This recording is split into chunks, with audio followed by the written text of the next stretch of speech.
విషయాలు ఉన్నాయి. చాలా దీన్ని మరి డిజైన్ చేసి పవన్ కళ్యాణ్ గారు ప్రతి క్రియాశీలక సభ్యుడికి ఇది పంపిణీ చేయాలని కోరారు.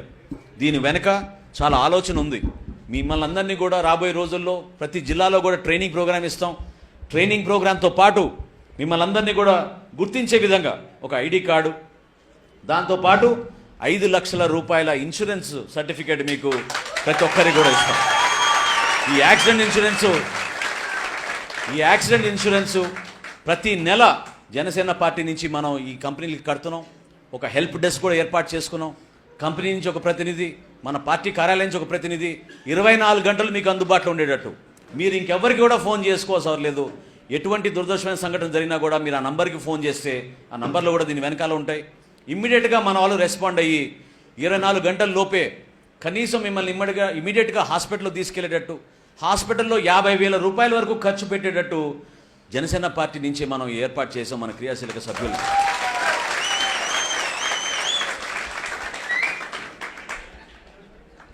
వీటితో పాటు పవన్ కళ్యాణ్ గారు అనేక ఉపన్యాసాల్లో చెప్పిన మాటలు, సిద్ధాంతాలు, వాటిని మీరందరూ కూడా చదువుకుని మరొకసారి మీరు అర్థం చేసుకునే విధంగా ఒక ప్రయత్నం.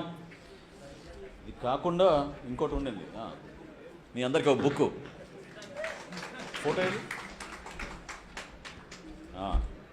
చాలామందికి ఉపయోగపడే ఈ పవన్ కళ్యాణ్ గారికి ఇష్టమైన ఫోటో. దీన్ని కూడా ప్రతి కిట్లో ఈ విధంగా ఏర్పాటు చేసి మిమ్మల్ని అందరినీ కూడా మంగళగిరి మన కేంద్ర కార్యాలయంలో మీ అందరికీ కూడా ట్రైనింగ్ ప్రోగ్రామ్స్ ఏర్పాటు చేస్తాం.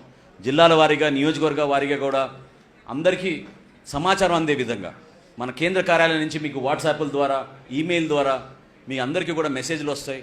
పార్టీలో ఎటువంటి కార్యక్రమం జరిగినా కూడా, ఎటువంటి శిక్షణ తరగతులు జరిగినా కూడా మిమ్మల్ని అందరినీ కూడా అందులో పాల్గొనేటట్టు ఒక అవకాశం ఇచ్చి ప్రతి ఒక్కరిని పార్టీలో క్రియాశీలక సభ్యులుగా ఒక మార్పు తీసుకురావాలని ఒక ప్రయత్నం బ్రహ్మాండంగా చేయబోతున్నామని మీకు మనవి చేసుకుంటున్నాను.